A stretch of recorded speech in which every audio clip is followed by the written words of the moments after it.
来继续来看，行政院长苏贞昌早起到立法院，提出着施政的报告，而且来备询。也毋过国民党团不满开放含300种的美国猪来进口，是再一次杯葛着议事的进行。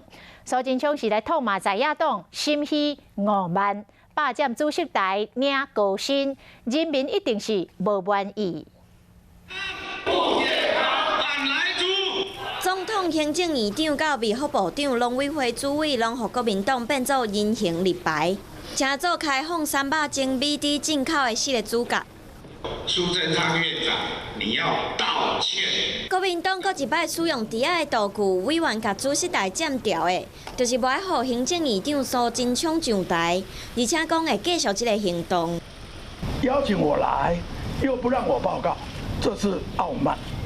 不敢跟我面对面询答，这是心虚；霸占了主席台却坐领高薪，人民一定不满意。除了有在野党的意见，外岛的东山嘛传出一台利用航空军包机，伫前往东山的过程受到香港区管中心拒绝进入飞航情报区，要求转去。是毋是中国阁有动作？苏贞昌讲，阁要进一步来了解。毋过杀害女朋友的香港人陈东家，敢会使来台湾到案？ 那也希望他就近要求香港政府赶快来让杀人犯绳之以法。被害人的母亲希望台湾简化停尸，不过台湾强调应该透过司法互相斗3工。